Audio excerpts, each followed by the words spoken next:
encore, as I wrote in the decode of my John Kerry speech in 2016, and I quote from the Anointed Treasure Journal, it is equally worthy to note that Boko Haram, that has suddenly become invincible, conquering and capturing the whole world, dwarfing every sophisticated invention of science, we are able to kidnap and keep over 219 Chibok girls in captivity for over 2 years now without trace, have access to CNN and all major world first-class communication channels, yes, globally wanted element by all the security apparatus in the world, releasing video intermittently that shares the world and become global subjects of discussion. Yet these are ordinary Hausa and Fulani slogans and lay about that don't go to school, but have suddenly developed capacity to evade satellites and radars that even the so-called celestial objects like UFO cannot evade. How many Hausa well-educated personalities, even at that, how many people in the world can be able to piece together such high-level sophisticated, well-coded speech as recorded in that Abanawi's audio tape that was released on August 5, 2016. The world should come off it and tell the Americans, and tell the American government, Buhari and co, to release to the world, not Nigerians anymore, the abducted Chibok girls in their custody unharmed, and explain to the world why they engage themselves in such an immoral and bestial act. Most importantly, Hillary Clinton must be stopped and banned for life from contesting any election in America and be masqueraded to the International Criminal Court to face charges against crimes on humanity, same as Barack Obama, John Kerry, and so on and so forth, as Donald Trump is giving maximum security to prevent these nihilistic criminal marauders from assassinating him. And it is very, very important that is why I repeated it. All these things are, they are in the view of the world.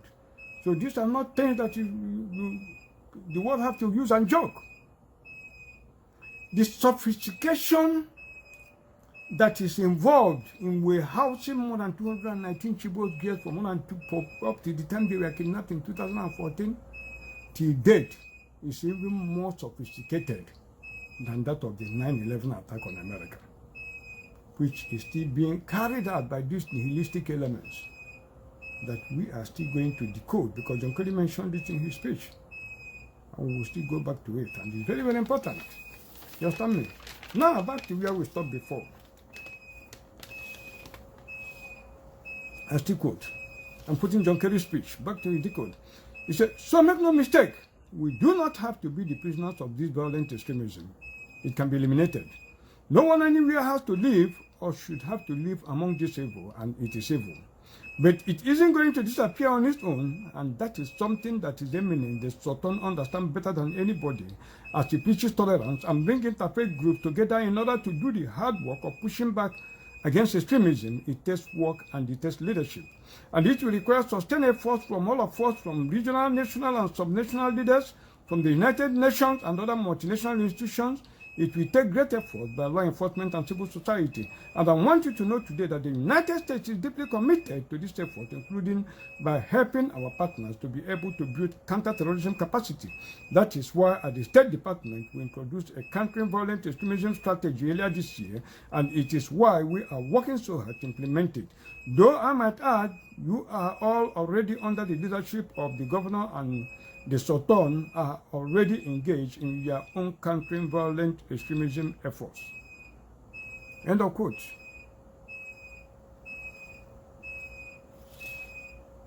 Now I'm decoding it. Still repeating it again because I've done it before earlier, but I want it to sink in. You know the way that is called violent extremism. They are the Biafrans. You have seen John Kerry's quote. Now this is my decode. I said, yeah, I'm decoding it. There's no doubt our combined effort has yielded very important progress in their country, Nigeria. Over the last 6 months, our military wing in the form of the Nigerian army has succeeded in turning hundreds of Biafran hostages. Hundreds of Boko Haram fighters have newly been added into the army. Among them are many well-trained top Boko Haram commanders. About 16 of them, they are well-trained and now know what to do as to place them as commanders of their different troops. Through them and others, You and the president are to ensure total economic blockade on the Biafrans, and the soldiers are to be instructed to destroy all farmlands and planted crops in Biafra land to the extent that even roots and unripe fruits will not be available for them to eat. In fact, they are to burn all farmlands and uproot every fruit-bearing plant in Biafra land. The Boko Haram commanders in the Operation Crocodile Smile must ensure they capture and destroy every militant in the Niger Delta. That is exactly the order. Put it on the ground and see what is happening today. Exactly what is happening.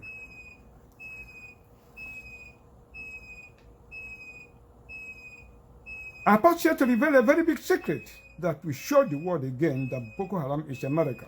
All the videos and letter writing and warnings, including the so-called division in the Boko Haram leadership, were all done by the Americans and even written by the combined ingenuity and pattern of thought of two immediate successive American secretaries of state in their order of succession, namely Hillary Clinton and the incumbent John Kerry, and former American ambassador to Nigeria, John Campbell. I told you this was written in 2016, so if you are with me, it will even reflect Obama as still the current president. It will reflect John Kerry as if he's still the current serving American head Secretary of State.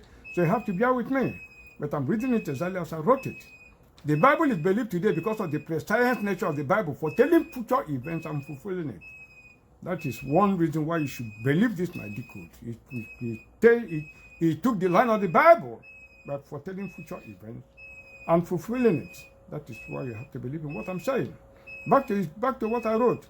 He said the point where I pause is at the following statement in the speech of John Kerry that is about to be dictated, to wit, I quote him, their country has taken back most of the territory that the terrorists had once captured.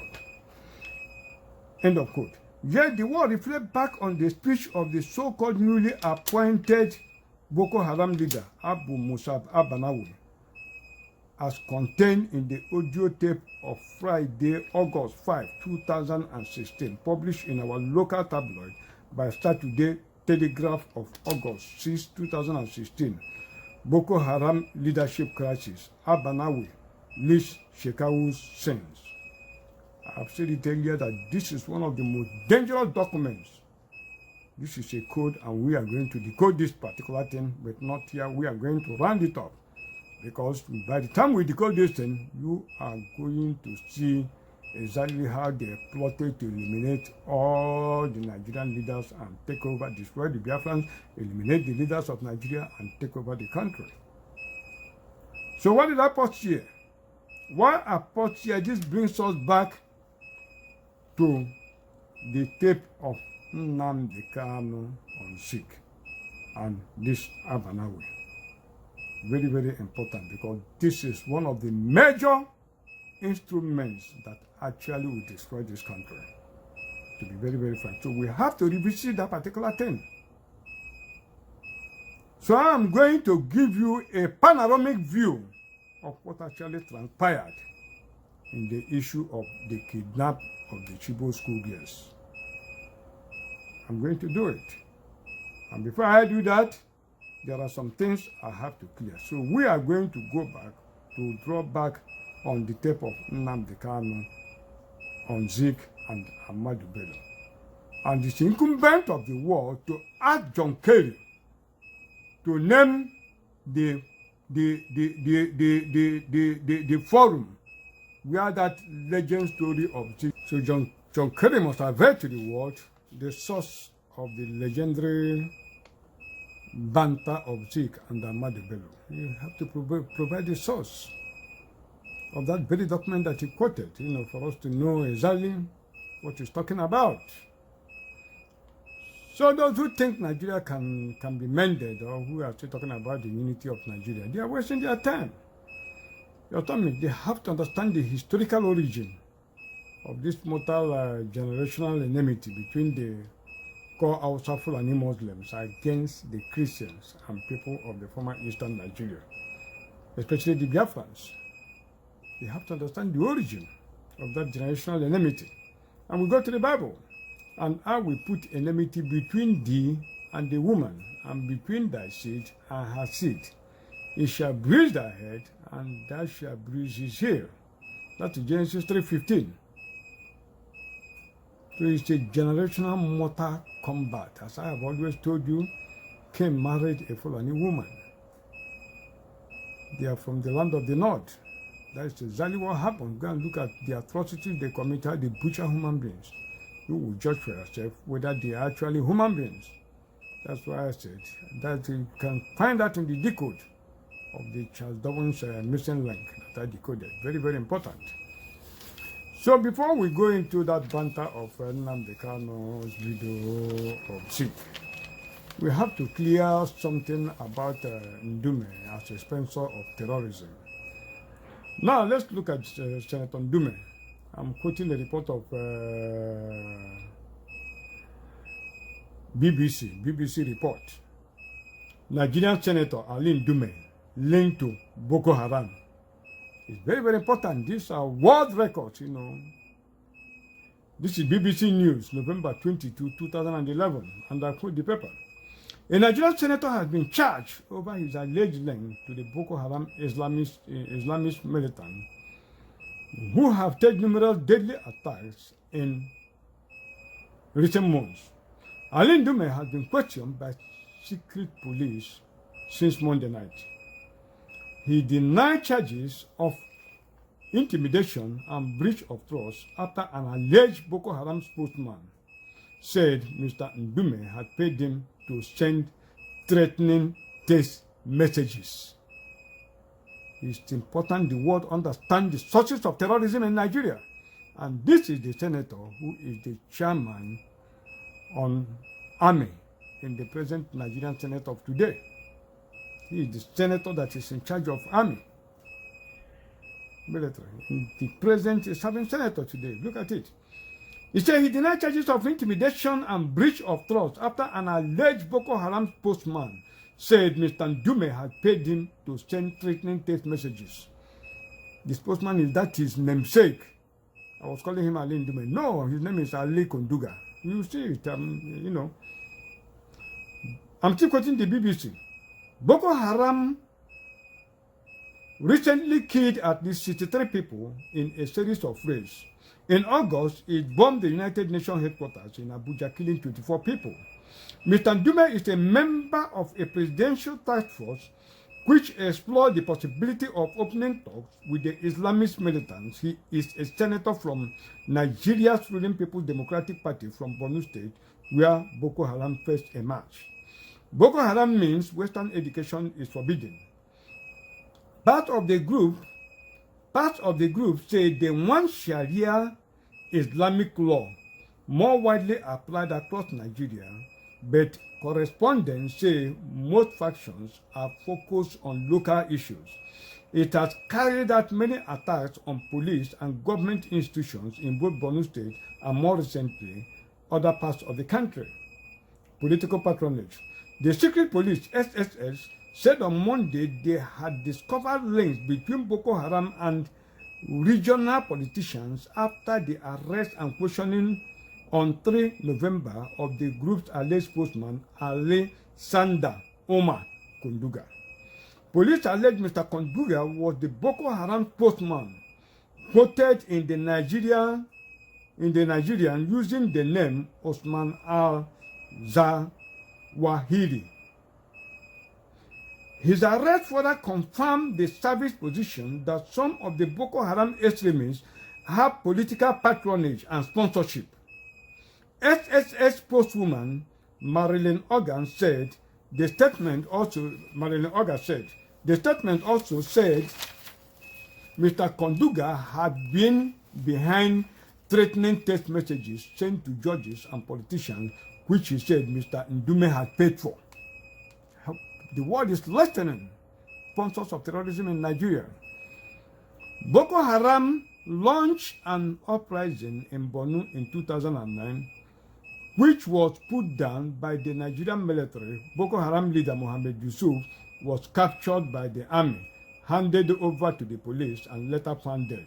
The group has since re-emerged, carrying out a series of shootings and bombings. There has been speculation about whether Boko Haram has links with external extremist groups, including Al-Qaeda's North African branch. This one has been confirmed that they have links. I hope the world is listening. A serving senator. Not only a serving senator, chairman on army. Chairman of the committee on army. Still on Ndume, so that the world can understand. That is why I want to make this particular edition in depth, so that the world can understand the problem Nigerians are facing and why it has remained intractable. The deep-rooted tentacle of this terrorist organization, where you have a president that is a terrorist, you have a senate president that is a terrorist, all the chairman terrorists, judges and the chief judge of Nigeria terrorists, all of them terrorists. Chief of Army Staff terrorists, anyone, immigration boss terrorists, custom boss terrorists, all of them terrorists. Just check. Now I'm still quoting another report on Ndume. Terrorism trial, Senator Ndume says Vice President Namadi Sambo was aware of his activities with Boko Haram. This is Vanguard. This is Vanguard's quoting Sahara Reporters of March 25, 2012. I'm quoting the report. The ongoing trial of the sitting lawmakers representing Borno South Senatorial District, Mohammed Ali Ndume, over his alleged romance with the Jama'atu al-Sunnah Wawati wa Jihad, otherwise known as Boko Haram terrorist threat, may have assumed a dangerous dimension, considering that the accused person has sworn before a federal high court in Abuja that the vice president, Namadi Sambo, was fully aware of his relationship with the sex. That is Nigeria. Vice president. I'm still calling the report. While challenging the legal competence of the 4-count criminal charges that was entered against him by the federal government, Ndume, through a 24-paragraph affidavit he attached in support of his motion, seeking to quash the charge, admitted having telephone exchanges with members of the Jama'atu Sunnah Walid Jihad, though denied furnishing them with classified information that has aided their terrorist operation in the country. The embattled lawmaker, who said the first telephone exchange between him and the set was on October 4, 2011, insisted that the reason the set approached him was as a result of his being a member of the presidential committee that was inaugurated on August 2, 2011, with a view to addressing the security challenges in the northeastern part of the state of the nation. It will be recalled that Ndume was arrested by the State Security Service (SSS) on November 21 after a self-confessed postman of the set, Alexander Omar Konduga, fingered him as one of the major sponsors of the site. He was docked before the High Court on December 12, 2011, and subsequently released on bail after he had spent 26 days in detention. He was specifically accused of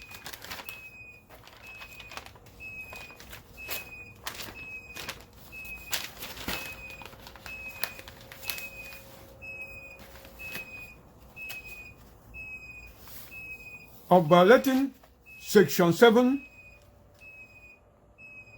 1B and 3B of the Terrorism Prevention Act 2011 by not only disclosing classified information to the terrorist group, but also furnishing them with phone numbers of top government officials, including that of the Attorney General of the Federation.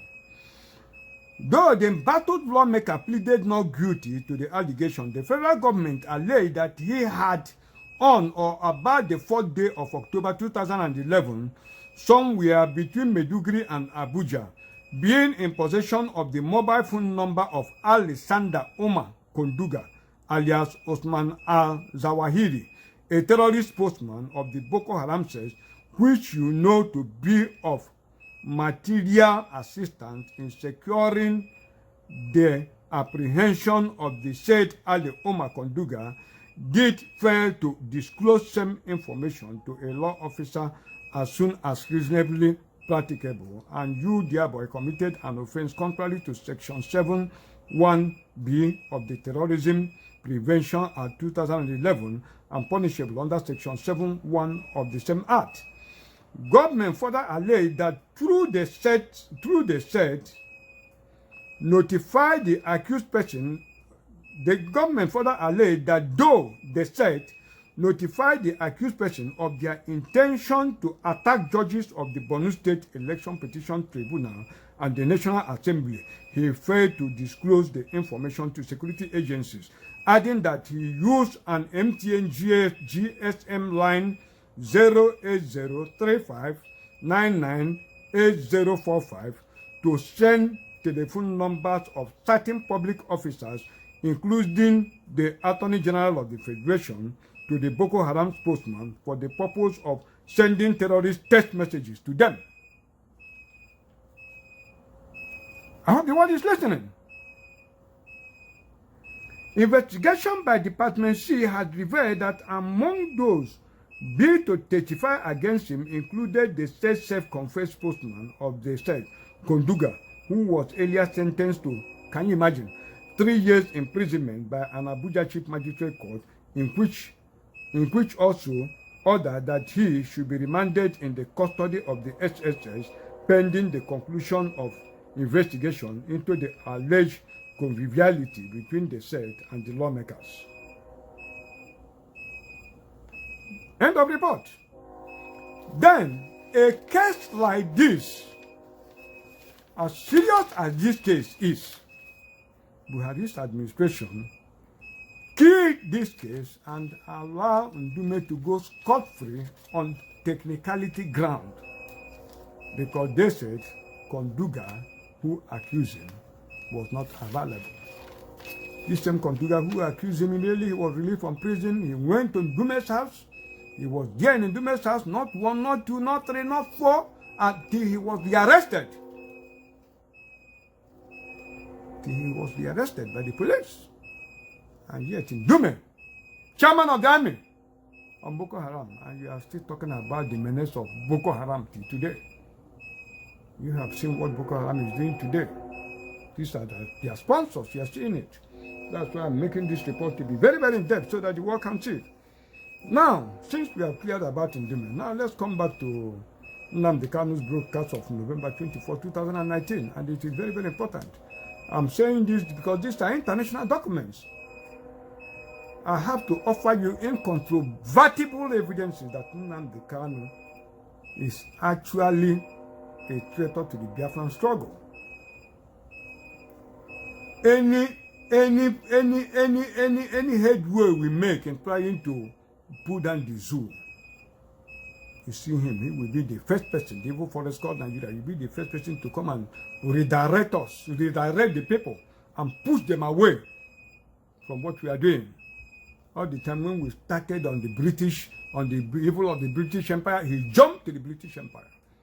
And I know that as soon as we are discussing this American involvement, he will now jump into this American issue in order to derail the people because they feel that they have the greater number of followers and all that, in order to push the people away from the importance of this very particular expose that will actually destroy the Nigerian entity, evil enclave. So we come back to his broadcast on what? What was the day of that broadcast? I think it was on 24th of November, 24th of November this year. So very, very important. People should go and listen to that particular tape he played. And even other subsequent ones, because I know they say that they are going to continue to air that thing until all the animals in the bush and the birds of the air will hear it. So it's important people really go and listen to it, or the originators of hate speech, for them to dissect the importance of what we are exposing here. I think that broadcast was on Sunday, the 24th of November, 2019. What did he say? Let me just recap some of what he said so that we can actually do justice to what I'm talking about. He said All of you celebrating and adoring Azikiwe, I will not call him Nnamdi Azikiwe because he never behaves like somebody who answers that glorious name, Nnamdi. Nnamdi means my Redeemer liveth, which means that Chukwu Okuke Abiama is with us at all times. Azikiwe was a failure. This evening we shall prove it. We will play this tape over and over again until we make sure every human being, every animal hears it.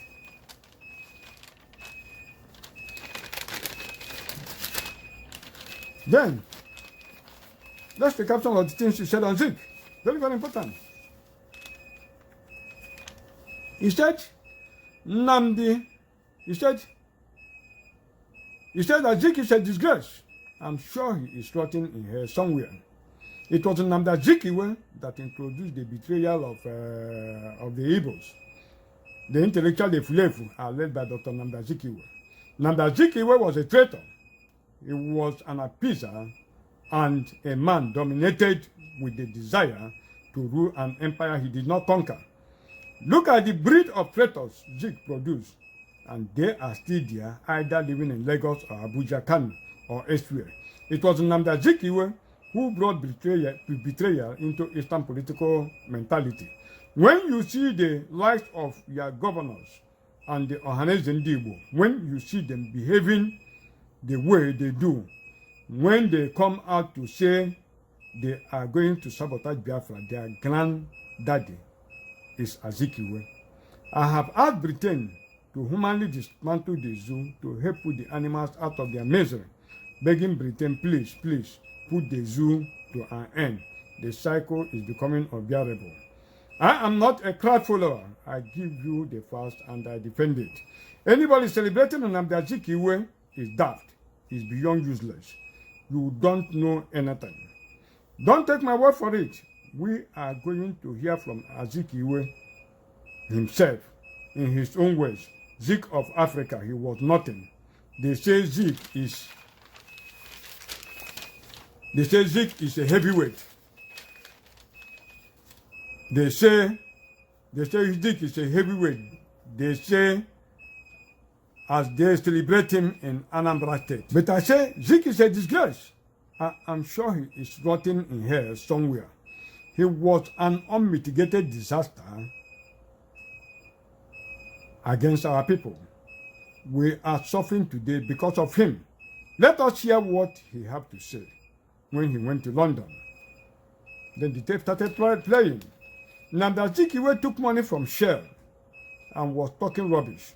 He was calling our gallant soldiers rebels, calling Ojukwu a rebel. This idiotic Azikiwe is saying we inflicted the damages on ourselves. Can you imagine this garbage coming from the lips of this idiot called Nnamdi Azikiwe? From today onwards, any person that comes out to praise Nnamdi Azikiwe, IPOB will go after him. Azikiwe is a complete idiot. His hairs should be dug from the grave and burnt. Our problem started from this idiot. A bricklayer is more intelligent than Nnamdi Azikiwe. I say in 2009 that Nnamdi Azikiwe's grave should be dug out, his skull separated from his skeleton, and should be burnt in public, because that man is evil. Do you know that Dr. Azikiwe appealed to the French government to stop sending aid to Biafrans? He called Biafrans rebels. He called Ojukwu a rebel. And this is very, very important. Very, very important. Very, very, very, very, very, very, very important. Very, very, very, very important. We revisit this. Very, very important, because just like as John Kerry, we be needed to provide the source of the legend story on Zik. Nnamdi Kanu should equally be made to reveal the source or to produce the tape where Zik called Ojukwu a rebel. One, and where Oju, where Zeke told the French government to stop sending aids to Biafrans. That was what he said that was contained in that particular tape he played. Because these are world records and it's very, very important. We take this thing very, very serious. I'm not joking about it. They are very, very, because I want to, like I said, I want you hear what of where is the letter from the king of Belgium to missionaries in Africa? You saw when the king was telling them that they should make Africans to disregard their heroes, to really, assault their heroes, remove their heroes, and do what? Adopt foreign heroes. That is exactly why this lender of Z came up. Why am I saying this? I'm going to repeat exactly what Zeke said. And Nnamdi Azikiwe can properly be described as the father of Igbo man's consciousness.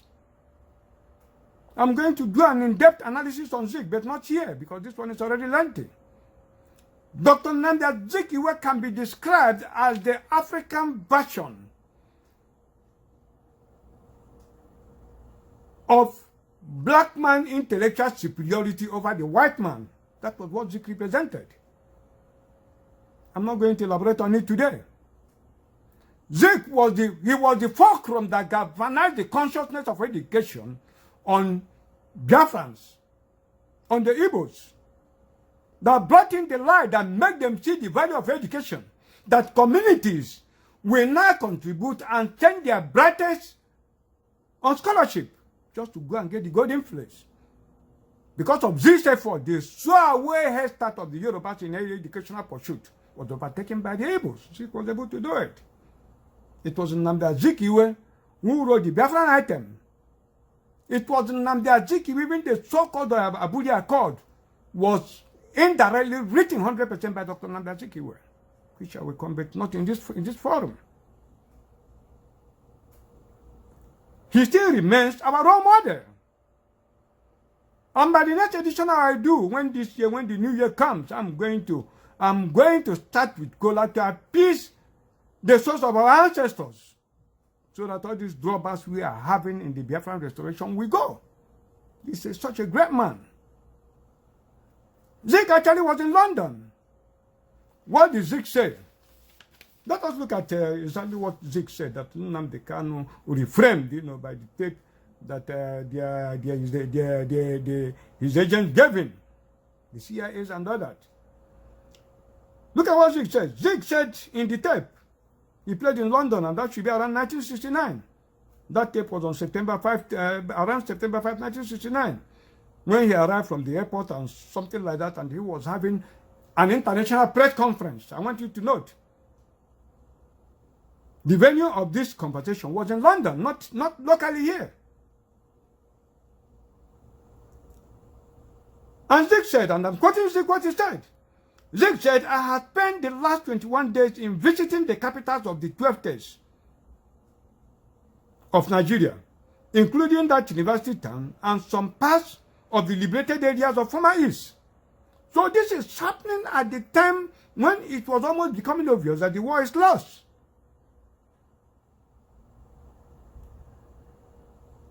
I'm still quoting Zeke. He said, it made clear to me that all of us have now realized the mistake we made in the past by fighting one another. All of us, inclusive. He was speaking as a Nigerian. He was speaking, the war is already hopeless.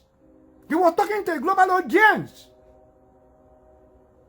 He was not talking specifically as a Biafran. He was talking as one that comes from a country.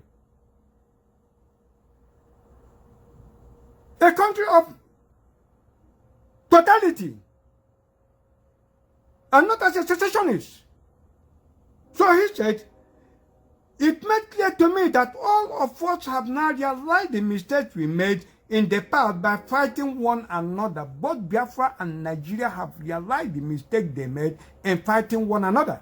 That's exactly what he said. He said, the desired thing which is the right step is that all of us are now determined to turn a new leaf to help repair the damages we have inflicted on ourselves. Both Nigerian and Biafra should be determined to turn a new leaf to help repair the damages they have caused on themselves, mutual, both on Nigerian side and the Biafra side. Not only this, there is now a deep-seated desire to help assist the central government to hold the federation intact so that no component of it will in future be in a position to challenge the fatherland. That's what was said. What do you expect him to say? When you are already a defeated person? Do you want him to tell them that you are going to challenge them tomorrow so that the remnants will be killed?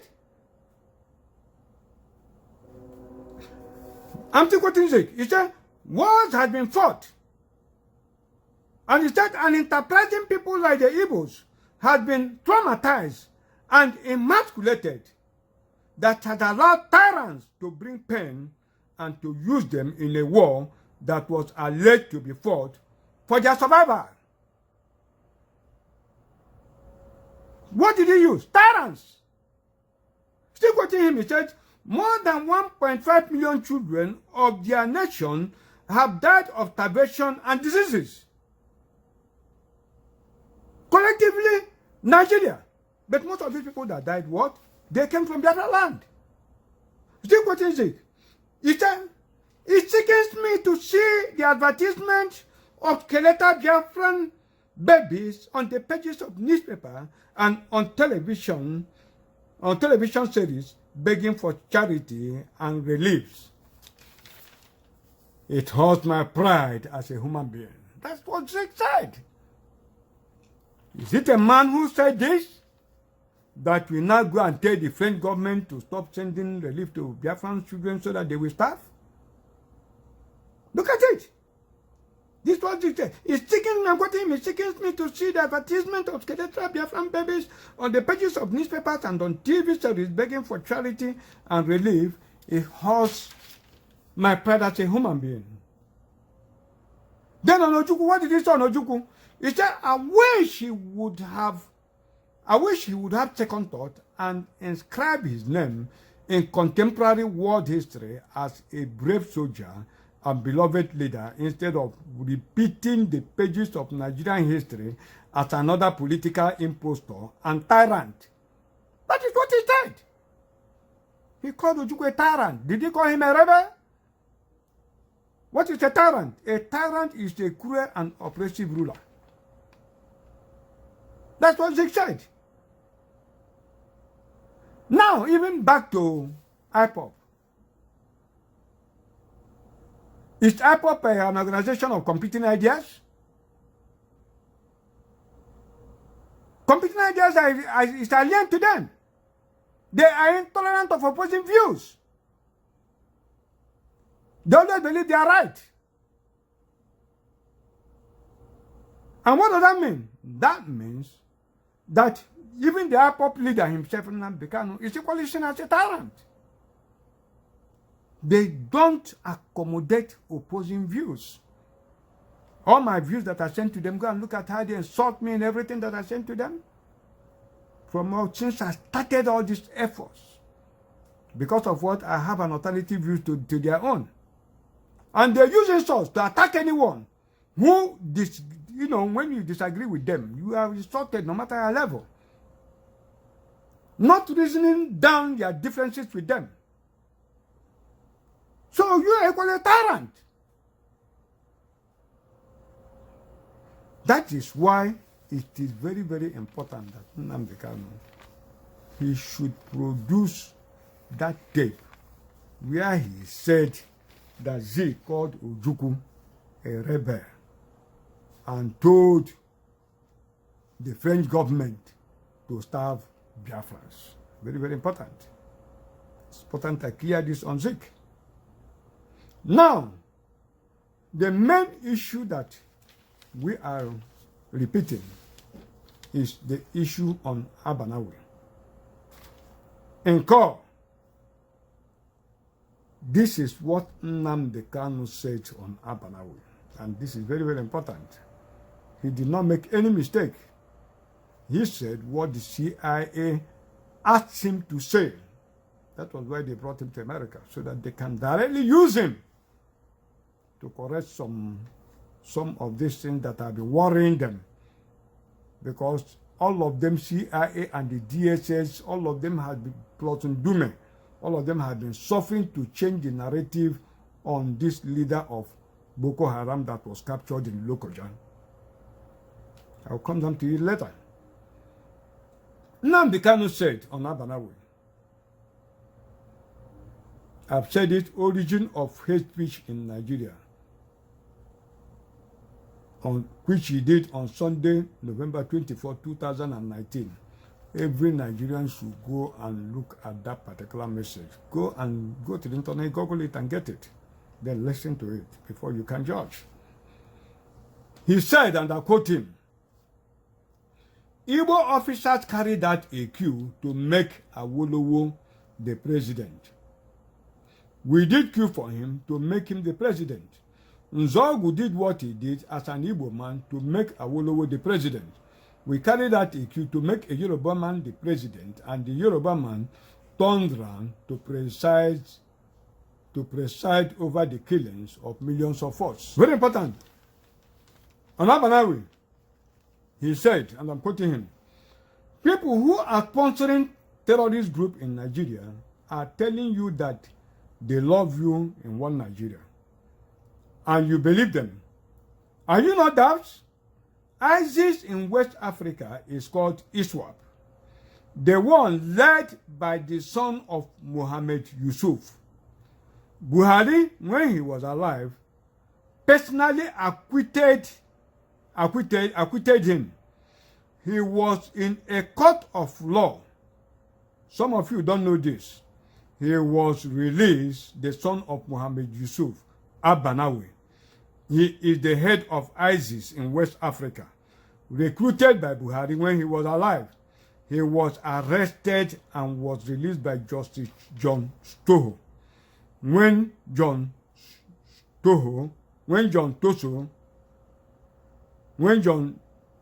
Toso released him for lack of evidence, a terrorist. That is why USA said they are fighting, that they are shifting their focus to West Africa because of our diplomatic moves. It is working. Have they said that before? I told the United States lawmakers, I didn't hide anything from them, that the Fulanis are the ones sponsoring terrorism in Nigeria. If the son of Yusuf Mohammed is their head, they are the ones sponsoring Al-Qaeda or sponsoring Boko Haram, ISIS, and the Fulani herdsmen, or terror groups. That is end of quote of what Nnamdi Kanu said. He said it's the diplomatic moves. I'm going to give you a panoramic view of actually what happened, and it's very, very important. It's the CIA. I've told you, the CIA invited him to America, all these things. He's staying in meeting U.S. lawmakers and all that. He is meeting the terrorists of the Democratic parties and some of their allies in the Republican Party. That's what they are doing. They are using him to change the narrative. As I said, immediately we jump inside this American own, you see him, he will put his head into American own just to derail it. He's not doing anything. He's not making any move in America. Don't mind him. Don't mind him, and I'll prove it to you. Now, as I said,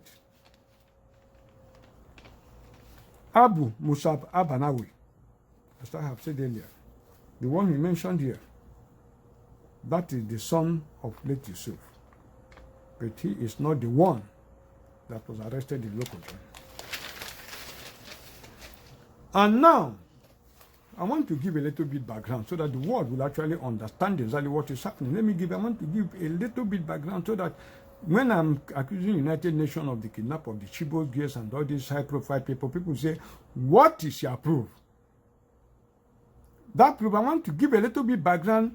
I will treat separate the kidnapping of the Chibok school girls. But let me give a little bit background so that people will understand how this Boko Haram came to be. Very, very important. So let's go back. right from even how Abacha died and all that, you know, that brought in Abdul Salami Abubakar, Abdul Salami Abubakar, and brought in Obasanjo and all that. So let me give a little bit background.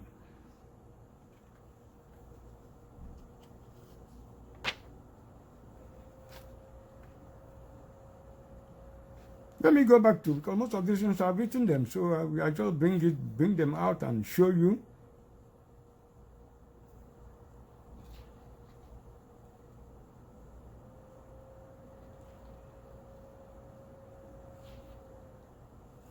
Now, let's start from how General Abacha died. Part of the main reason why General Abacha was killed was to save the life of this Obasanjo that was detained then. You understand me? Who was a prime valuable and almost indispensable agent of the anti-Christ forces. You understand me? They want to save him from certain painful death in the hands of General Abacha, who had already locked him up in prison for his involvement in the plot to assassinate him. Coupled with the issue of Bakassi and China mentioned earlier, General Abacha was eliminated on Bill Clinton's instruction. Now, how General Abacha was murdered. I'm going to provide the first evidence. I'm giving background, and these are international documents. I wrote this in 2000. Evidence. In an interview with the then outgoing United States of American ambassador to Nigeria, William Tuado, granted to Chief Folabi Lawal. The Washington video of this day newspaper published in the paper's edition of 30th July 2000.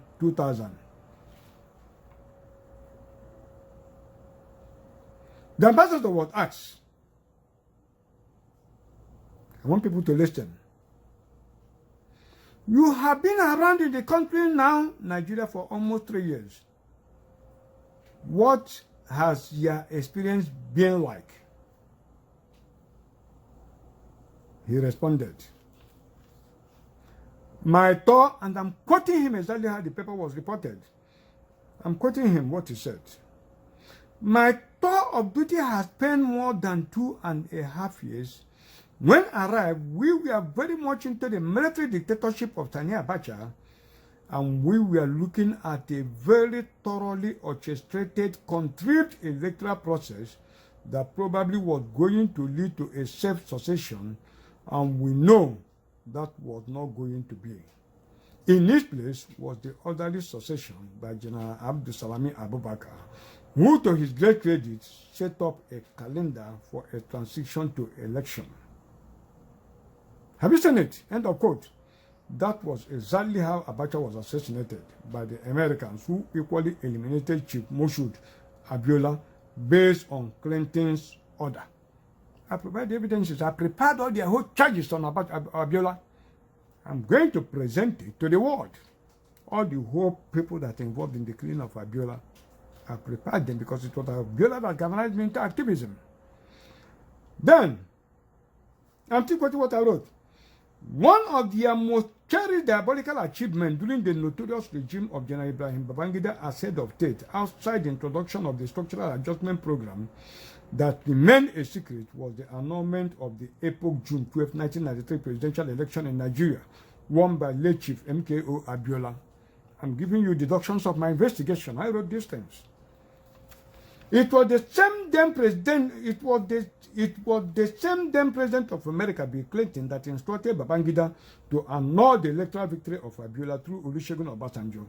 Bill Clinton, it was also that originated the interim government arrangement, which was communicated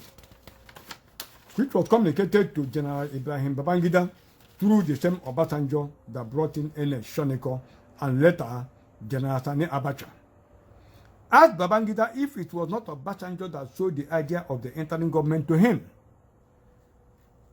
It was equally Bill Clinton that originated and imposed the two-party system on Nigeria in the 1999 election that threw up Chief Olufale and Obasanjo as the presidential flag bearers of their respective parties, with the similar objective of making Obasanjo their agent emerge winners in the rigged poll of 1999.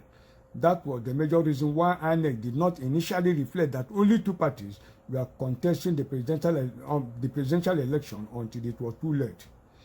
To achieve that objective, Bill Clinton instructed the then Nigerian head of state, General Abdul Salami Abubakar, through General Ibrahim Babangida, to release Obasanjo, who was then serving a 15-year sentence in prison for his involvement in the failed coup attempt on General Abacha. That was the reason why Babangida told journalists at Whatapp that Obasanjo's release is very significant to the progress of the country. He described Obasanjo as a big brother and another statesman. His words, and I'm quoting him, "One man this country needs most at this time is Obasanjo. From his wealth of experience, the country will benefit immensely." These were the sequences of events that brought Obasanjo to power in 1999. Exactly. Now, after having said this, it is important we equally look at why Obasanjo came to power, former President Obasanjo's regime, and why he came to power. I'm still reading from what I wrote. In 2000, I wrote, the then National Secretary of the People's Democratic Party of Nigeria, Chief Ojo Mmadekwe, in early July 2001, stated, I think I wrote this one in 2001. I'm still quoting from what I wrote then. So the then National Secretary of the People's Democratic Party of Nigeria, Chief Ojo Mmadekwe, in early July 2001, stated that the PDP program was clear that the government that will come out of the PDP will pursue an economic policy of competition, opening up of the economy, deregulation and privatization. And in the contract with the people, the PDP presidential candidate was voted into power. It would therefore be tantamount to betrayal if the PDP government fails to privatize and open up the economy. End of quote. This is by Champion newspaper of July 6, 2001. Now, my write-up. From the above, we can clearly deduce the mission of the then President of Obasanjo, who was chosen by the international and their local accomplices, members of the Antichrist court that were responsible for the murder of the late Chief M.K.O. Abiola, to pave the way for an Obasanjo's presidency. The then President of Obasanjo, with this clear mandate, embarked on his mission with enthusiasm and vigor, expressed by his special advisor on petroleum and energy, who later became the group managing director of NNPC, Engineer Funsho Kupolokun, who informed the nation in an NTA Nation Today program of 4th January 2002, anchored by the late Living Ajonoma, that and I'm quoting, that the federal government desire to demobilize and liberalize the downstream sector of the oil industry was most essential at this point in time, since the move a prerequisite to the proposed privatization of the oil industry, so that the nation can attract the desired foreign capital. Still quoting him, we are talking of a complete revolution, Kupoloku concluded. It is something you have never seen before, interjected Liwe Ajono, the host of the program. The above assertion to hoodwink the people was only a confirmation of numerous decibels that had assaulted the ears of Nigerians then, all aimed at further amplification of the supposed merits of the privatization of the downstream sector of the oil industry by the then federal government under the then President Olusegun Obasanjo, that brought about his later romance with constant fuel increment to force Nigerians to accept his desire of deregulation of the oil sector, then which Nigerians did not give in. I'm giving you the background to the origin of the Boko Haram. All along, the shout for the deregulation of the downstream sector of the oil industry that the government gave out as its target was not the objective, but rather a total and comprehensive privatization of the mainstay resources of the former eastern region, oil, through the privatization of the upstream and downstream sector of the economy. In other words, a complete sell-off of the geese that lays the golden eggs, so to say. Complete sell-off of the land area that produces the oil, which was why the Bill Clinton's presidency ushered in a militarized policy in the Niger Delta region that climaxed in the establishment of Operation Focused Relief in the guise of training Nigerian soldiers for peacekeeping in Sierra Leone and so on and so forth, with headquarters in Maiduguri in Borno State and other bases in Yobe, Kebbi, Ibadan, actually to train the Amadu, Mustapha's, Kabirus, armies for occupation of the territories of the former eastern region that is the origin of the present Hydra-headed Islamic State militants, aka Boko Haram. Yes, Boko Haram was the creation of Bill Clinton of America and Olusegun Obasanjo as a means of permanent enslavement of the people of the former eastern region because of the oil deposit of the region in exchange for the actualization of the Odua nation. Obasanjo was the first person who wanted this country to break. Go and look at his monetization policies and all that. Until when I did the expose was when the Yorubas beat a retreat. In addition, doing hallmark, all of them aided the man who sees tomorrow politics. I'm not going into that now. I'm still quoting my write-up. Owing to the steep opposition against Obasanjo's ploy in his deregulation of the oil sector, a better plan was conceived to achieve a more even better result of their intention by a replay of what they have been doing to the core Igbo areas by siphoning the oil that lies in their area through the so-called Niger Delta areas and by ceding Igbo core villages that hold oil to other neighboring Niger Delta states in the guise of adjusting the border boundaries like Obibo, the heart of Igbo, which they gave to River State, changing the name to Oyibo, a device they replayed by ceding Bakati Peninsula to Cameroon and the subsequent renaming of all Nigerian villages in those territories to Cameroonian names, achieved through the Hague-based International Court of Justice ruling that ceded Bakassi Peninsula to Cameroon on October 10, 2002. The subsequent June 12, 2006 Green Tree Agreement entered into solely by Olusegun Obasanjo and his subsequent implementation of that treaty solely on his own without any approval from any of Nigerian legal statutes that got us where we are today.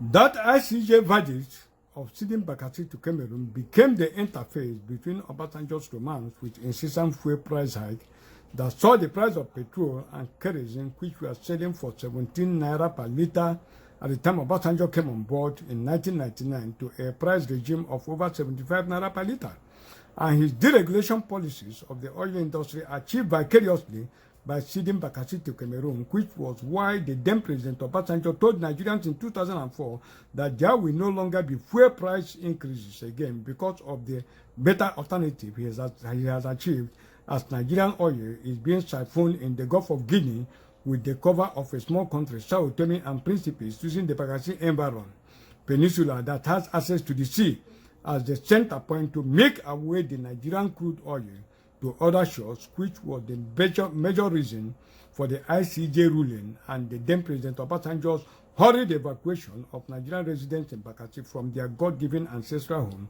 to make way for a handover to the Cameroonian authorities. Have you seen it?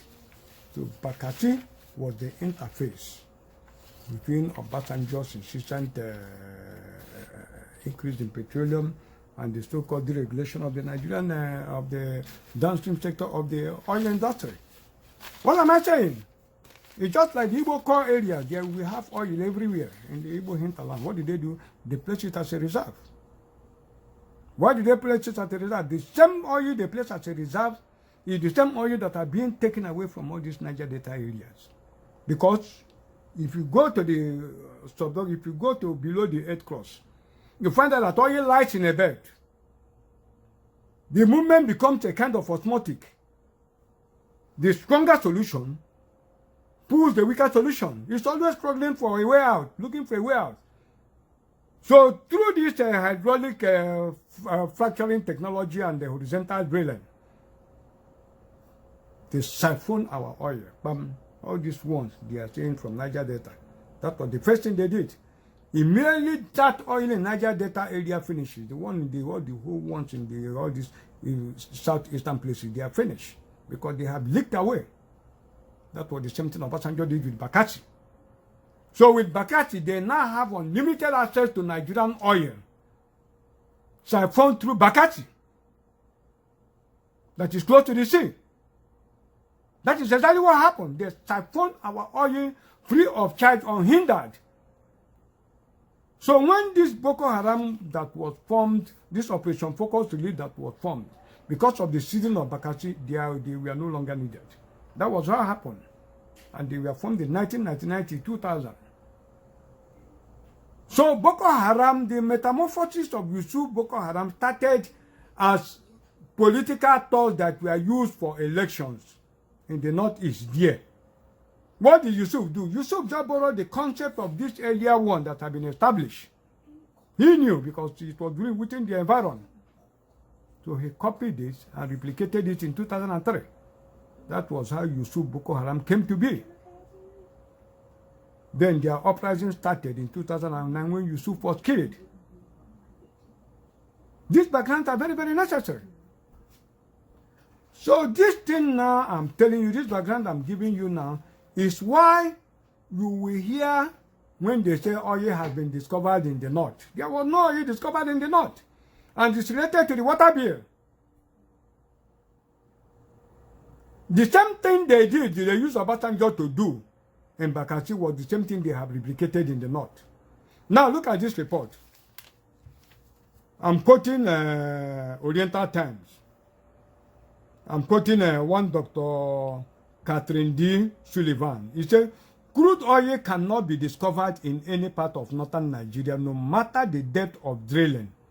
The $1 billion wasted in oil exploration in the region should have been invested in education. This is by American geologist and former NASA astronaut Catherine D. Sullivan, Oriental Times. Then our people don't know what is happening.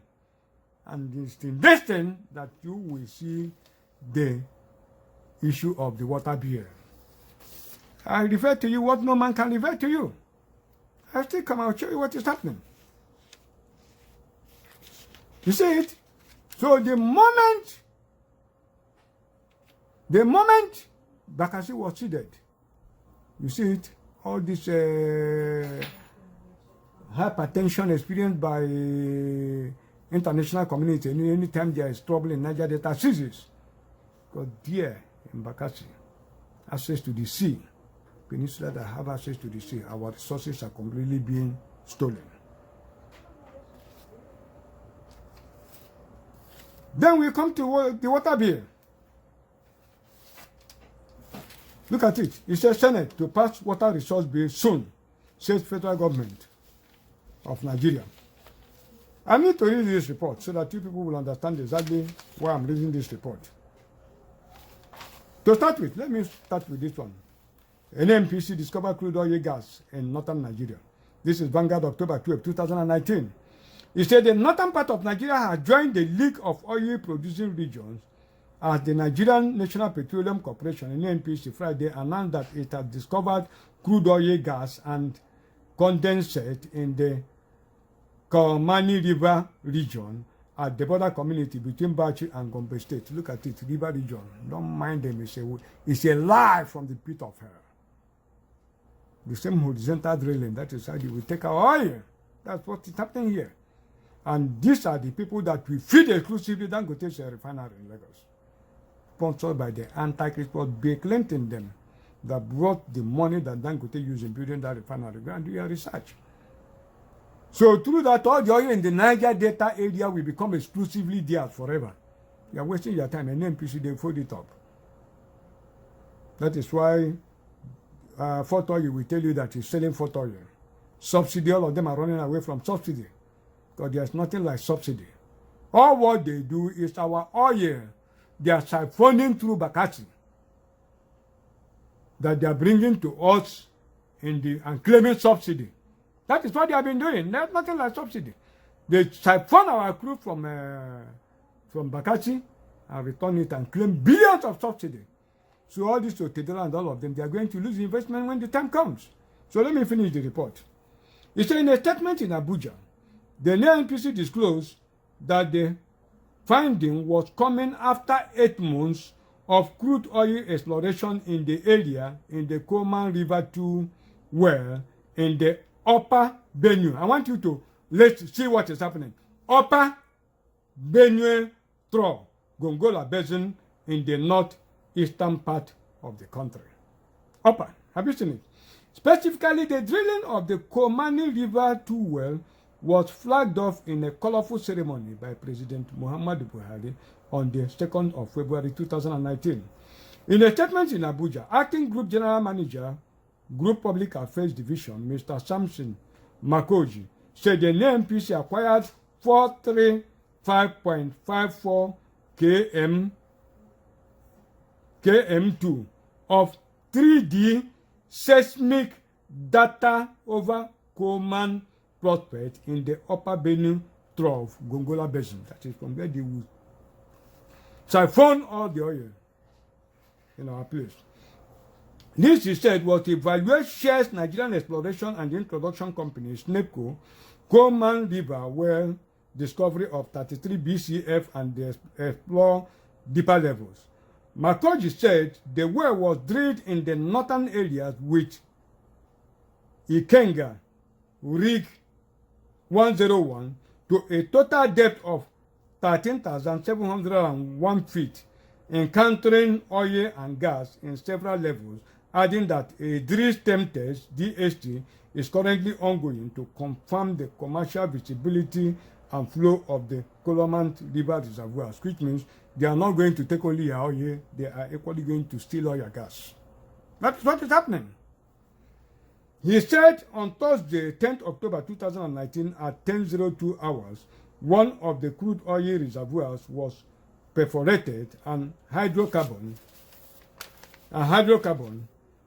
started flowing to the wellhead at 21.20 hours, in which the gas component was flayed to prevent a charge around the rig.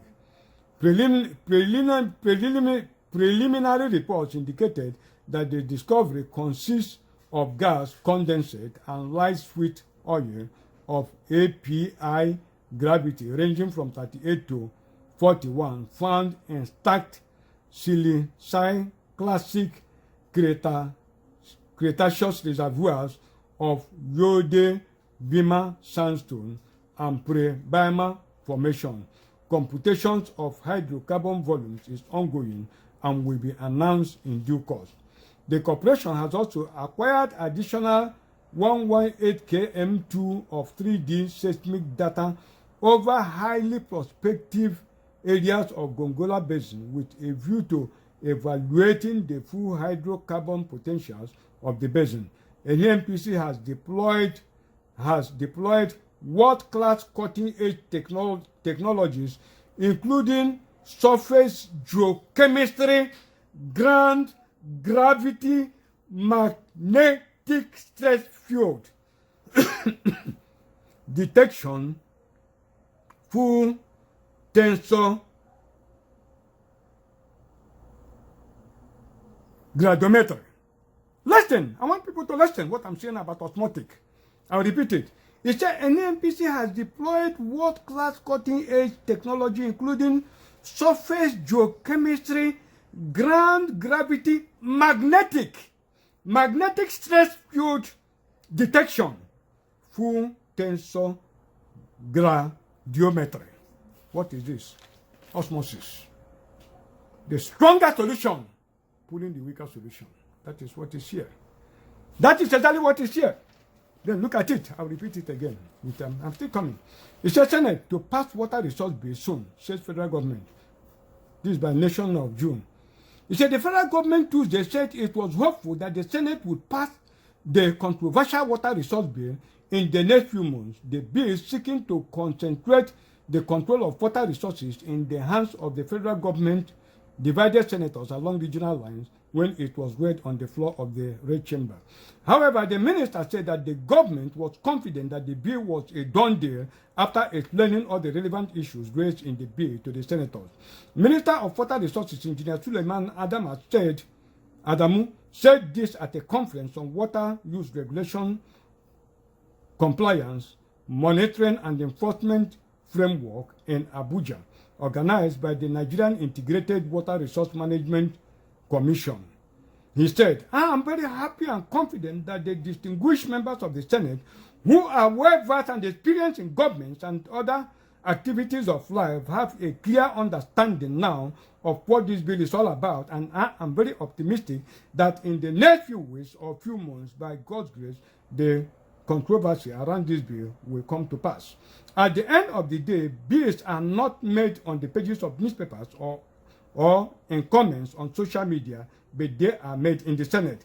The 109 wise men in the Senate will do the needful, having asked all the relevant questions, and we have explained all the relevant issues to them, are confident that this bill is a done deal. He said it was unfortunate that people we are commenting on something that is big they were totally ignorant of. Engineer Adamu also accused Nigerians of trying to politicize the bill rather than see the benefits the country could derive from having the bill passed. He appealed to Nigerians to stop making controversial statements on the bill, saying their comments about the bill tend to make the country a laughingstock in the eyes of the international community. The minister said, and I'm quoting him, I believe this bill is very dear to the heart of everybody here, but unfortunately, as it is with many good things in the country, people have misunderstood the benefit of this bill. I have tried, as we have done in the past few weeks, to address this issue. I still see more comments about people.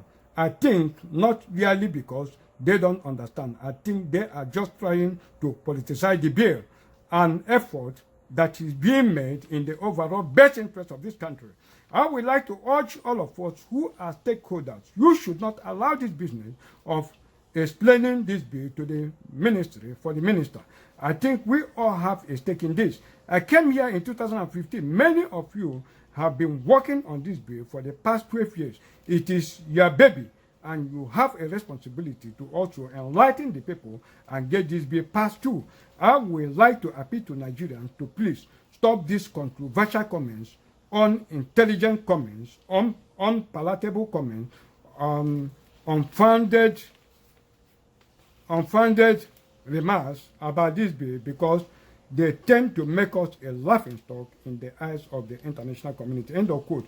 In his remark, Executive Director of the NYWRMC, Ruben Habu, said the commission had issued, I want people to listen, I want the world to listen, issued licenses for 125 applicants to do water and power projects. He said, and I'm quoting him, we have issued 125 licenses for what?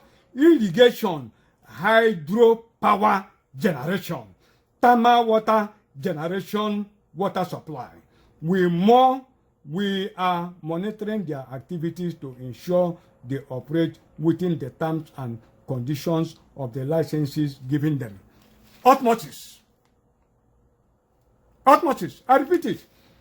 Say they have issued what? He said, we have issued 125 licenses for irrigation, hydropower generation, thermal water generation, water supply. We are monitoring the activities to ensure they operate within the terms and conditions of the licenses given to them.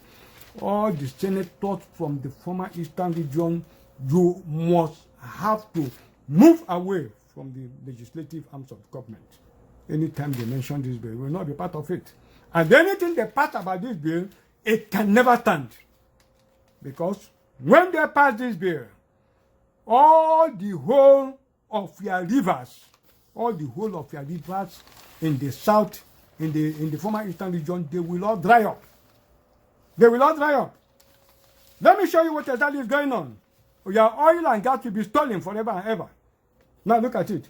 It says OIC support for inter-basin water transfer projects. Second Niger Bridge, Esais Buhari, Vanguard, June 1, 2019. And I'm quoting it. It said President Muhammadu Buhari on Saturday in Makkah, Saudi Arabia, commented the decision of the Organization of Islamic Cooperation, OIC, to support the Inter-Basin Water Transfer Project aimed at recharging the Lake Chad Basin. Have you seen it? They are going to use all your streams in the south to recharge the Lake Chad Basin. The president, who gave the commendation at the opening of the 14th summit of the OIC, hosted by the Kingdom of Saudi Arabia, noted that the shrinking of Lake Chad to about 10% of its original size had adversely affected over 30 million livelihoods in the sub-region. He maintained that the shrinking had caused severe economic deprivation, fueled illegal migration to Europe, the displacement of communities, and radicalization of youths, forcing them to join the Boko Haram terrorist group. Have you seen their meeting in OIC? Word transfer. Have you seen it? Now, let me tell you one thing. In 2012, I was in a forum in Adamawa State. The Vice President, Namadi Sambo, he was there. That forum, it was a security forum, but I managed to be there, and they didn't know I was an Igbo man too. What was the forum? What was the discussion? The Vice President, Namadi Sambo, told them that they have a plan to dredge River Niger up to Adamawa State and build a world-class seaport in Adamawa State. So they are going to take all your streams, all your oil and gas, and already the discovery of oil in the north have already seen to it that all your oil and gas are going to go there. Then when the soon as the water bill is passed, forget about it. Your streams everywhere will dry up. A word is enough for the wise. No, I stand to correct myself. I think that was in an informal gathering that took place in 2012 or thereabout. You know, the then Vice President, Namadi Sambo, in Adamawa State. I think it had to do with the launch of something like a Quran that was written in Fufude language or something like that. The dredging of River Niger was ongoing then. So the Vice President said that they have the plan, as soon as they finish dredging River Niger, to dredge River Benue, and they extend it up to Adamawa State and build a world-class seaport there. That was exactly what he said. And that is exactly the plan that they are carrying out today. That was the secret behind the approval of the so-called Bakassi Deep Seaport. You know, that the Cross River State President Governor, Yede Award, is undertaking today that have been approved. This was a young man, you know, who started humbly, you know, later became a prideful emperor. Forgetting that pride goes before a fall. That is their plan. So that Bakassi Deep Seaport, or whatever they call it, they are going to extend it to Benue State. By the time they extend it to Benue State, then the dredging of Benue State from there, they take it up north. That's the secret behind the water bear that they are talking about. What I'm telling you are exactly what is going to happen to you. And when I say they think it's a joke. Now look at it. I should repeat it. It's a breaking news. President Buhari has resubmitted an executive bill to the National Assembly for the federal government to take control of all waterways and their banks in Nigeria. He said, we could recall that during Buhari's first term in office, under the leadership of Saraki and Dagara in the National Assembly, Buhari brought the bill and it was rejected. Now, having a rubber-stamped Senate President and Speaker House of Representatives, calling President Buhari has returned the bill to the National Assembly to grab banks of the rivers for his cows and brothers. Of curious attention is the annexing of thousands of land adjoining the river banks. These are ancestral lands belonging to poor farmers. Without any doubt, President Buhari will, as soon as the bill is passed, hand over permanent grazing rights to his kinsmen, the Fulanis, who will come with their destructive weapons and commence expansion into stroke conquest of the hinterland. Also, the bill is intended to abrogate the Land Use Act which has vested all lands in state governors. This amount to bringing grazing colonies through the back door. This is a news report I'm quoting to you. This is a news report I'm quoting to you. And what is there? Whatever is left after this, after this seller transfer of your wealth, whatever is left, Buhari will use the Niger Delta, all these areas that are producing oil, he will use it as a collateral to borrow money from countries like China. A complete sell of you bodily. He will sell you. You just borrow a very huge amount of money from China, use their place to then, use their place as collateral. Then when you start your agitation for you want to be on your own and all that, China will come in and they will take control. They have to come and protect the investment. They will physically come and protect the investment and they will take you over. They will take you over. And the agitation for the so-called Biafra agitation, resurrection of the Biafran restoration will die. That is the plot that they have organized for you. Complete sell-off after this weight transfer. They will use the area, tie it to where, borrow a substantial amount from especially China. That is what is ongoing today. So this is no joke. Let me give you an instance of what happened. I want to read the news report for you. That's why I want to take, because this is a destiny-breaking edition. It's a destiny-breaking edition, and it's of international consequences. So this is not an edition somebody will joke with.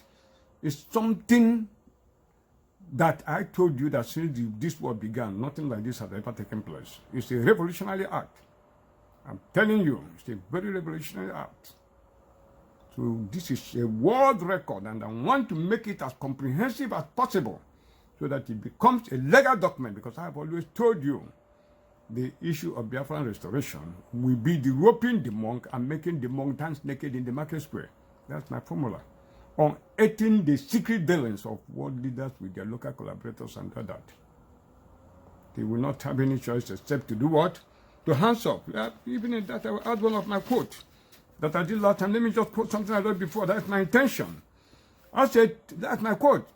Truth have one unique advantage over falsehood. Anytime it steps out, it wears armors of majesty and magnificence. Falsehood alongside the truth always wear the inglorious badge of odium, shame, and defeat. My people perish for lack of knowledge means that light, which is knowledge, is the force that reveals the contents and secrets of darkness. Once that light shines in darkness, the power of darkness is removed as the hidden contents of darkness are revealed and people are saved. This is my quote in the Week magazine of April 2003 in the danger alert on the Nigerian nation, the national ID card scheme, a game of death. That is what I'm telling you. I'm exposing it to you. In vain, the snare is laid in the sight of any bird. Unto you, O men, dear friends, my voice is to you. The snare is laid in your sight. Do not be caught in it. This is what is happening. Generational weight transfer. The Europeans started it. And they are doing it today. So let me put one news report for you of very important essence. And anything I'm saying, hold me responsible for it. I'm responsible for it. If you say it's a lie, if anybody says it's a lie, let the person come out and contradict what I'm telling you. Let me quote one report for you. Say China to take over Zambian International Airport for debt repayment default. Neo-colonialism. This is by Richard Accra. Daily Rant, Ghana, September 6 of 2018. Now let me read the body of the report for you. It says signing a contract with China is like ascribing to the boiling frog effect. A fable describing a frog being boiled alive slowly. If you drop a frog suddenly into boiling water, it will jump out. But if you put that same frog in a vessel of water and start heating the water gradually, it will adjust its body temperature accordingly until it reaches a stage beyond its capacity and dies foolishly. It is rather pathetic how China is recolonizing Africa by appealing to the ignorance and selfish interests of our leaders. Today, the Chinese are offering mouth-watering loans to Africa, both in cash transaction or the outmoded, or rather the fund barter trade, which seems very attractive on the outlook but dangerous in reality. The Zambian government contracted the Chinese lazy thought thought and glossed over details, thinking they were granting consent to genuine terms. But the whole thing just morphed into modern day colonialism. China is now proposing to take over the Kenneth Kaunda International Airport should Zambia's government fail to pay back its huge foreign debt on time. The issue of whether Zambia possesses the required economic muscle to repay that debt is in contention, considering the amount involved. It is typical of the Chinese strategy. That is, moreover, is not the only thing Zambia suffers from China. The Chinese own 60% shares of the Zambian National Broadcasting Corporation, which means Chinese have an influence over what should or should not be premiered on their set. Ghana is equally following same lane as our leaders have started, signing contracts already. Chinese-owned company StarTime is gradually gaining ground over our major institutions. Our biggest mining companies will soon be taken over by a Chinese company and many others. Now, if this is not modern-day slavery, what then is it? The 21st country African slave is never in chain. We are in debt caused by the ignorance or selfish interest of our leaders. It is pathetic. Look at it. This is by Richard Kwame Kara. He's a graduate of the University of Ghana. An opinion columnist. The same StarTime, look at it, they have taken over our land. That's exactly what they're going to do. Buhari will go to China and borrow. He can even borrow $100 million and can even borrow $50 million. Can borrow 40, a substantial amount, sell you off, use the money to develop infrastructures in the north. And their collaborative Western allies in Yoruba land. That's all. Like the rail structure and all that. So when you are talking for Biafra restoration and all that, Chinese will come and take possession of you. Because they have to defend the investment. I have told you the Chinese president to the Supreme Antichrist. We are already at the end of time. That is exactly what is happening. Now, if you doubt what happened, let me tell you this. Their brother now is Lawal or whatever, that terrorist. Lawal, he's now the Senate president. Now, this is what he said, to show you the fact that will be before you. I'm giving you graphic, detailed information so that you know actually the depth of the mess we are in. So those who are talking about the restoration of Biafra, they have done 90%. Done nothing because they don't know anything about it. I've told you Biafra is not about Igbos. There are key countries that God will use to do end-time events. Biafra is one of them. Because the restoration of Biafra will be the final proof that Jesus Christ is God and nothing. So it's not about Igbos. I'll still come to that. So let me tell you, so your escape, freedom can only come in the name of Jesus. So if you don't play Jesus and identify your God, you are all gone. You are doomed. I'm giving you the graphic, their walkways to your permanent slavery. You look at it, you use your eyes and walk the road of what I'm revealing to you, and you say it crystal clear to you. So let me read another thing for you. Say National Assembly won't pay Buhari. Lawan insists. This is Punch of August 29, 2019. August 29, 2019, Punch of August of this year. Now look at it, I'm quoting it to you. You say President of the Senate, Ahmed Lawal, insisted on Wednesday that the 9th National Assembly would give its maximum support to the administration of President Muhammadu Buhari to achieve better, prosperous, and secure Nigeria for the good of the citizens. Who are the citizens? They are talking of themselves, the Fulanis, not you. It's Lawal, according to a statement on Wednesday by his special advisor on media and publicity, Ola Awoniyi. Just look at it, because they are in alliance. So they are in alliance. This one is protecting the interests of its own people. That's why it is. It's a special advisor on media and publicity, Ola Awoniyi, gave the assurance in his native home, Gashua, late Tuesday at a town hall meeting to round off a thank you visit to his constituents in Yobe State. He assured Nigerians that despite the presence of the opposition, I want people to listen very carefully. This is your Senate president. This is your Senate president. You have seen what your, what is it? The Attorney General of the Federation, the Sharia Attorney General. You have seen it. You see what he said? That they are going to introduce Sharia. That's what he said. thank you or whatever is his name, that they are going to use their numerical strength to endorse and introduce Sharia perfectly and teach it in everywhere in the States. You see what they said?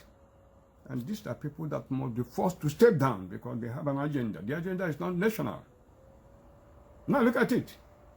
That's the Senate president. He said he assured Nigerians that despite the presence of the opposition in the federal parliament, the All Progressive Congress dominated chamber would always support Buhari's programs and policies. He said, and I'm quoting him, although there are pockets of opposition from other sides, I assure you all that we won't fail the president. We will make sure the Ninth National Assembly gives him, Buhari, the full support needed to achieve the next level agenda in the interest of our people and the country. What is the next level agenda? Sell you off, transfer your wealth, and sell you off permanently in slavery. That is the next agenda that they have for you. So the pocket of opposition that existed is nothing. They know what they have, the numerical strength. So they will just, whether you are there or not there, that is what they are going to do. That is why our people will have to, you must not at that assembly, all of you are going to return back to us who put you there. Let them not go and do whatever they want to do. That is the first step we are going to do to reclaim our right in this Nigeria and send the Fulanis away. Remember the origin of the Fulanis. People of unknown, obscure origin, people of unknown origin. So we cannot allow people of unknown origin to come and disinherit us and through the back door take our possession for life. It will not happen. We are going to recall all our representatives at the National Assembly. If they refuse to come, they are aboard at our places. We start with it. They go up in smokes. We run them out of town. We put a disclaimer. Put a caveat. We put a disclaimer on them. So if they are there, they are just there.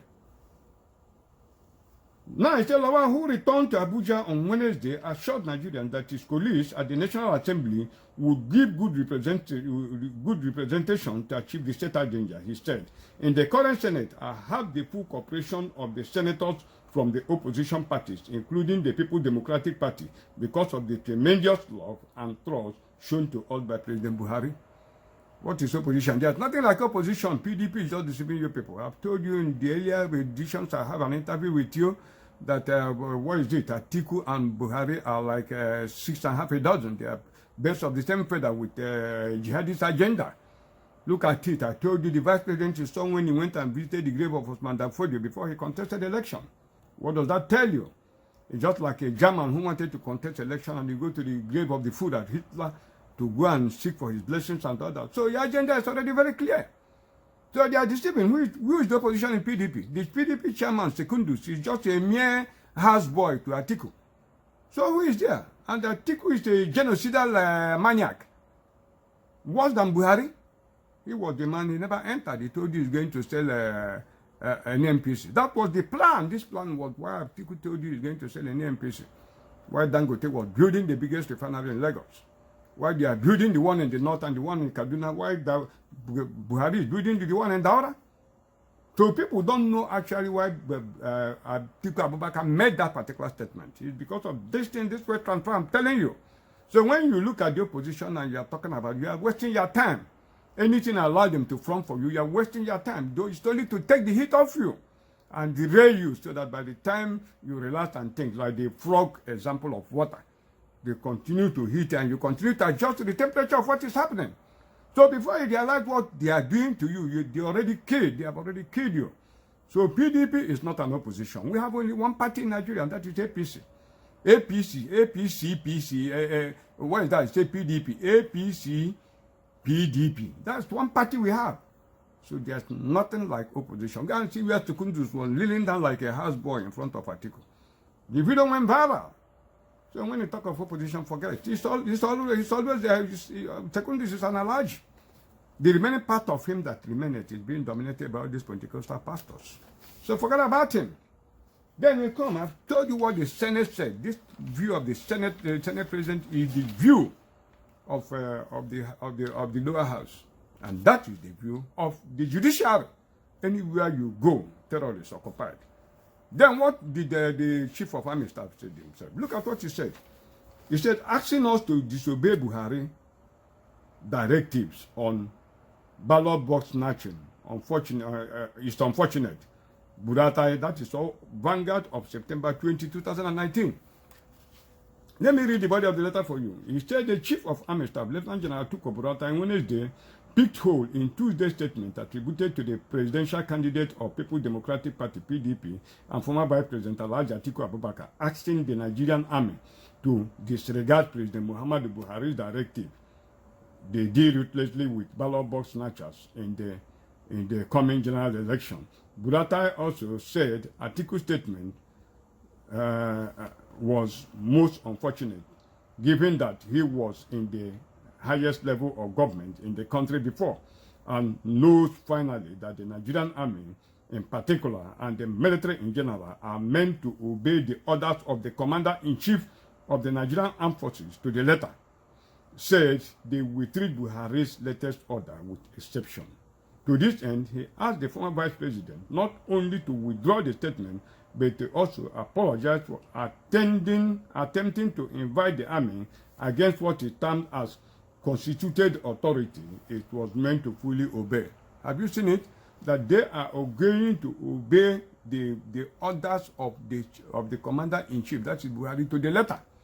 So their allegiance is not to the country, their allegiance is who? To Buhari himself. That is it, that's the agenda that you are seeing it crystal clear. Is it the digital you go to? Where do you go to? This is the set agenda of this jihadists, this genocidal maniacs. You see it? Everywhere they are.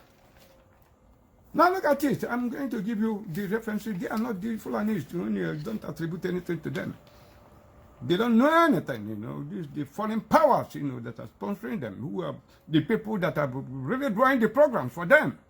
So they don't know anything. There was a book I wrote in 1998, you know, that was published in 1999, Shining the Light Down from Above by the hero and heroine Go Home, you know, in memory of Abiola, who galvanized me into activism. I want to read just a little part of this thing to tell you, to use it to balance what I just said about the word transfer. You see, just one or two pages, let me just read. You said, no, page 6, that's what I'm reading, you know. I'm quoting from the book. He said, we should also stop depending on the so-called developed world for our deliverance. If we want to enjoy the benefit of being a developed nation by realizing the Nigeria of our dream, now Nigeria will go out, it's Biafra of our dream. Then we have to summon courage and stand once and for all to confront our problems in this nation, instead of postponing it to innocent generations yet unborn. And moreover, there may be no tomorrow for our children except that of slavery. This was in 2009 when the book was published.